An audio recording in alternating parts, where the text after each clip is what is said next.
बिस्मिल्लाहिर्रहमानिर्रहीम डिस्कस करेंगे और ये है आपकी बुक का क्वेश्चन नंबर 7।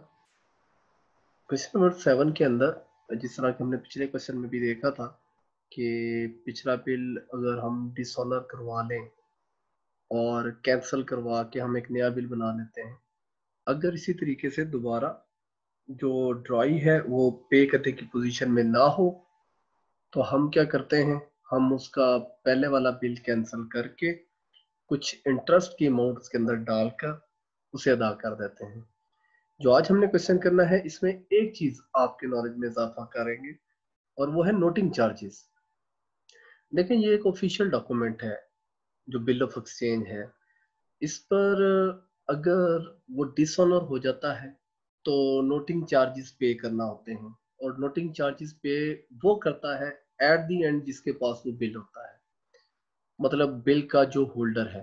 अगर आपने बिल वो इंडोर्स किया हुआ है और वो डिसऑनर हो जाता है तो जिस बंदे को आपने इंडोर्स किया हुआ है फौरी तौर पर वो ये नोटिंग चार्जेस पे करेगा और वो वसूल करेगा आपसे, क्योंकि वो बिल आपने इंडोर्स किया है और आप वो पैसे वसूल करेंगे नोटिंग चार्जेस ड्राई से, क्योंकि वो ड्राई की नेग्लिजेंस की वजह से, ड्राई की कोताही की वजह से नोटिंग चार्जेस लगे हैं और इसको एक्सपेंस शो करेगा ड्राई खुद।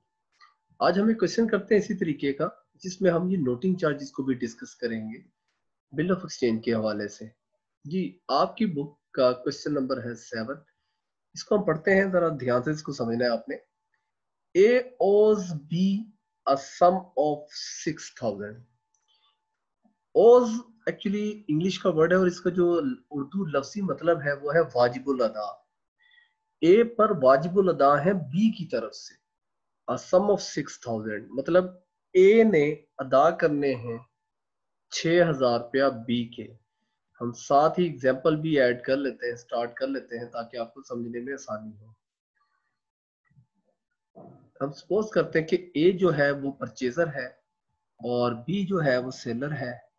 तो ए पर वाजिबुल अदा है, मतलब ए ने पैसे देने हैं बी के। तो देखें, चूंकि पैसे बी ने लेने हैं तो लिहाजा बिल भी ड्रॉ करेगा बी। तो इस केस में बी ड्रॉर होगा और ए क्या होगा, ड्राई होगा। तो ए ओज बी। अच्छा, कुछ बच्चे कंफ्यूज हो जाते हैं, वो कहते हैं सर ये समझ नहीं आई कि ए पर वाजिबुल अदा है पैसे या बी पर वाजिबुल अदा है। देखिए, उसके लिए एक सिंपल सा हिंट है, छोटा सा, और वो ये है कि आप नेक्स्ट लाइन पर आ जाएं। नेक्स्ट लाइन में वो खुद ही कह रहा है कि B get it discounted. B ने उसे डिस्काउंट करवा लिया। तो डेफिनेटली जिसके पास बिल होता है वही जाके बैंक से डिस्काउंट करवाता है। बिल उसके पास होता है जिसने सेकंड पार्टी से उसे एक्सेप्ट करवाया होता है। तो ड्रॉर के पास बिल होता है और ड्रॉर ही उसे एंडोर्स या डिस्काउंट करवा सकता है।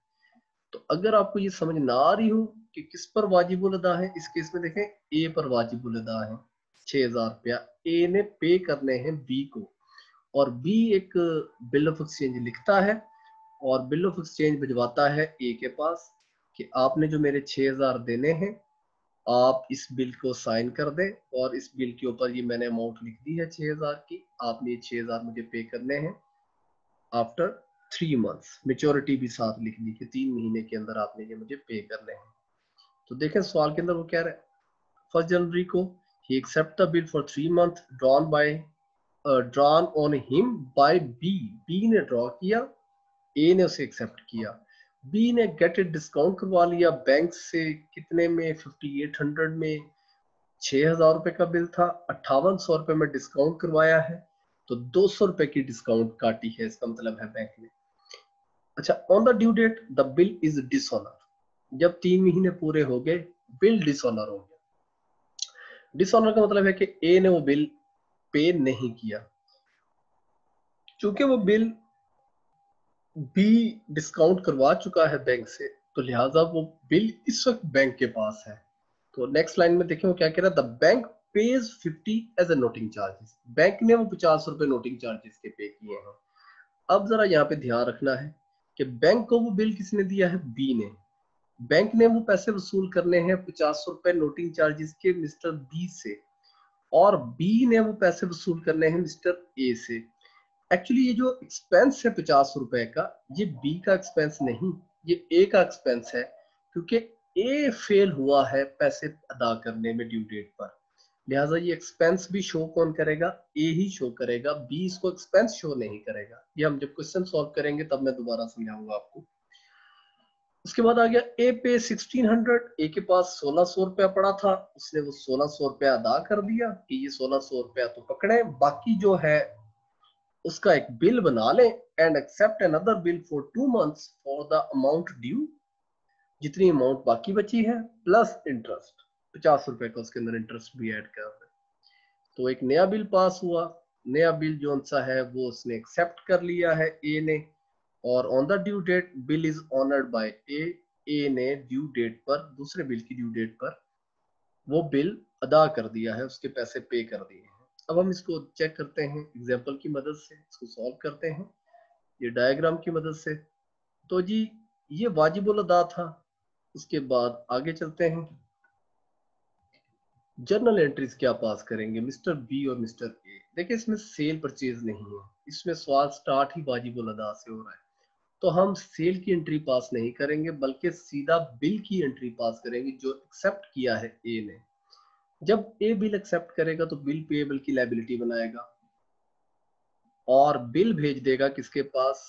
बी के पास। बी बिल रिसीवेबल को डेबिट करेगा, उसके पास बिल आ रहा है, किसने दिया है? ए ने। ए को क्रेडिट कर देगा 1 जनवरी 2005 को। 3 मंथ का बिल है और ये बैंक से जाके बी ने डिस्काउंट करवा लिया है 5800 rupees per. Bank debit, discount debit 200 से और बिल रिसीवेबल क्रेडिट 6000 से। तो ये डिस्काउंट करवा लिया उसी डेट को जाकर। ए इसकी कोई जनरल एंट्री पास नहीं करेगा, यहाँ तक काम ठीक है। अब आगे ड्यू डेट। ड्यू डेट है 3 मंथ के बाद। 3 मंथ के बाद जब ड्यू डेट आई तो ये हो गया डिसऑनर। तो डिसऑनर एक्चुअली मैं रेड कलर में इसलिए लिख रहा हूँ ताकि आपको समझ आ जाए कि डिसऑनर हो गया है और एक्सेप्टेंस की एंट्री को हमने रिवर्स करना है। देखिए एंट्री ये रिवर्स होनी है, ए ने डेबिट होना है, बिल रिसीवेबल ने क्रेडिट होना है, लेकिन चूंकि ये बिल ऑलरेडी डिस्काउंट करवा चुका है बैंक से तो ये बैंक को क्रेडिट कर देगा। ए डेबिट, बैंक क्रेडिट। इस कंडीशन में ये देखें यहाँ पर जाहिर नहीं, सॉरी, यहाँ पर हम ए को डेबिट करेंगे, ठीक हो गया, और बी को यहाँ पर हम क्रेडिट कर देंगे, ठीक है जी। अच्छा अब आपने जरा ये ध्यान से देखना है कि हम किस तरीके से जनरल एंट्री पास कर रहे हैं। अब ये जरा देखें, एंट्री रिवर्स हुई, बी को क्रेडिट कर दिया, बिल पेबल को डेबिट कर दिया। बी ने क्रेडिट होना था, बिल पेबल ने डेबिट होना था, लेकिन 6000 से। ये जो 50 रुपए हैं ये नोटिंग चार्जेस हैं और नोटिंग चार्जेस को हम ट्रेड एक्सपेंस के तौर पे लिखेंगे। ये एक्सपेंस को डेबिट कौन कर रहा है? ट्रेड को एक्सपेंस को डेबिट कर रहा है मिस्टर ए, क्योंकि ये ए का खर्चा है। ए अगर बिल देने में नाकाम हुआ है तो मुझे 50 रुपए का जुर्माना भरना पड़ेगा, वो मिस्टर ए को भरना पड़ेगा। क्लियर हो गया? मिस्टर ए ये 50 रुपए का जुर्माना पे करेगा और एक्सपेंस शो करेगा। बाकी ये कि ये जो बैंक और ये रिवर्स एंट्री हुई है 6050 से होगी। बैंक ने जो 50 रुपए दिए थे उसने ए से वसूल करने हैं, उसने ए के बैंक अकाउंट में से काट लिए हैं। ये देखें 6050 रुपए से बैंक क्रेडिट हो रहा है। तो जो मिस्टर बी है वो क्या करता है? मिस्टर बी ये सारे पैसे वसूल करेगा मिस्टर ए से। अब मिस्टर बी ने ए से 6000 वसूल नहीं करना बल्कि 6050 रुपए वसूल करने हैं, ठीक है जी। तो बिल तो था 6000 का, 50 रुपए हो गए नोटिंग चार्जेस के, ट्रेड एक्सपेंस। तो ट्रेड एक्सपेंस डेबिट कर दिया, इसके लिए खर्चा है, बी को क्रेडिट कर दिया। अब मिस्टर ए ने बी के देने हैं 6050 रुपए। अब हम आगे चलते हैं। आगे आपको याद है कि मिस्टर ए ने 1600 रुपया दिया था और 1600 रुपया दे के मिस्टर ए ने बाकी पैसों का कहा था कि एक नया बिल हम एक्सेप्ट कर लेते हैं प्लस इंटरेस्ट डाल देते हैं उसमें। तो ये देखें रिसीविंग कैश, तो थोड़ा जूम कर देता हूं, इसको अगर आप गौर से देखें तो 4 तारीख को ये ड्यू डेट आ गई है। ड्यू डेट पर कैंसिल हुआ था, उसके बाद ये ड्यू डेट पर हमने कैश रिसीव किया है मिस्टर बी ने ए से। कैश को डेबिट कर दिया 1600 रुपए से। किससे वसूल किया है? ए से। ए को क्रेडिट कर दिया 1600 से। इधर बी को डेबिट कर दिया 1600 से और कैश को क्रेडिट कर दिया 1600 से।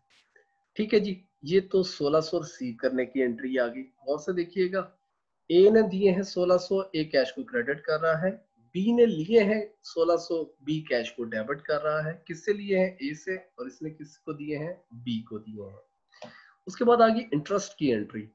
देखें, ये ए की नेग्लिजेंस की वजह से ये बिल डिसऑनर हुआ है।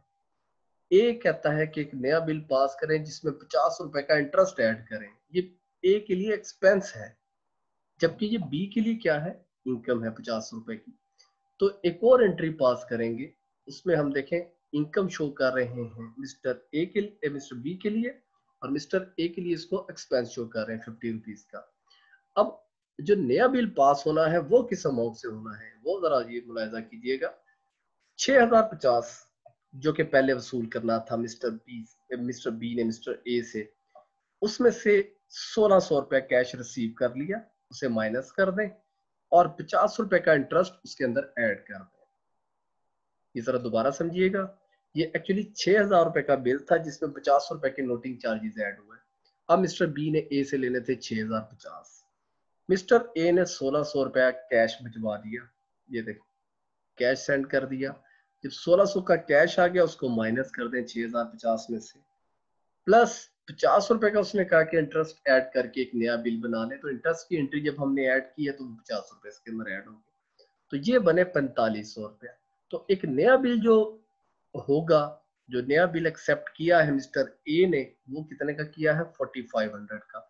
सेम एक्सेप्टेंस की एंट्री, बिल पेएबल को क्रेडिट किया 4500 से, बिल रिसीवेबल को बी ने डेबिट किया 4500 से, ए की वजह से और इधर बी की वजह से। तो ये एक नया बिल एक्सेप्ट हो गया है। जो इस क्वेश्चन में इंपॉर्टेंट चीज है वो ये कैलकुलेशन है। कैलकुलेशन को आपने ध्यान में रखना है।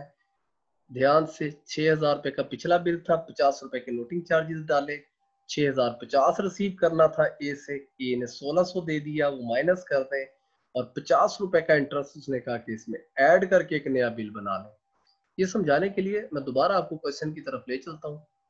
तो क्वेश्चन में अगर आप देखें जाके, तो यहाँ पर वो कह रहा है A pays 1600 in cash and accept another bill for 2 months for the amount due plus interest. तो ऑलरेडी 6000 में 6050 हो चुके हैं, 50 रुपए का ये नोटिंग चार्जेस ऐड हो चुका था। 6050 में से ए ने 1600 पे कर दिया, ठीक है, उसे माइनस कर दें, और 6050 में 1600 माइनस करने के बाद ये 50 रुपए का इंटरेस्ट ऐड कर दें और एक नया बिल बन जाएगा। ये एक नया बिल बन गया हमारे पास 4500 का। ये 2 मंथ का बिल था, 4 अप्रैल को बना। तो अप्रैल और मई अगस्त में जाके ये ड्यू हो जाना है। तो 8 अगस्त को इसको हम ड्यू की एंट्री पास कर देते हैं ऑन मैच्योरिटी। 8 सॉरी, ये अप्रैल में है, अप्रैल का महीना और मई का महीना, तो जून में 8 जून को ये ड्यू हो गया। तो 8 जून को इसकी हम पेमेंट हो गई है। ए ने पे कर दिए हैं पैसे, ए कैश को क्रेडिट कर देगा। बिल पेबल की जो इसने लाइबिलिटी बनाई थी 4500 से, इसको डेबिट कर देगा। और मिस्टर बी की एंट्री पास करेगा, कैश रिसीव कर लिया है 4500 का, इसको डेबिट कर देगा और बिल रिसीवेबल को क्रेडिट कर देगा। इस तरीके से ये पूरा क्वेश्चन है, ये मैं आपके साथ शेयर कर देता हूँ। इसका स्नैपशॉट भी, तस्वीर इसकी आ जाएगी आपके पास, और ये वीडियो भी आ जाएगी। इस क्वेश्चन की आपने ना प्रैक्टिस कर लेनी है, ठीक है, और अपनी बुक को हमेशा सामने रखा करें जब भी क्वेश्चन सॉल्व करने लगे। ठीक है, नेक्स्ट क्वेश्चन में इंशाल्लाह आपसे मुलाकात होती है। ओके, अल्लाह।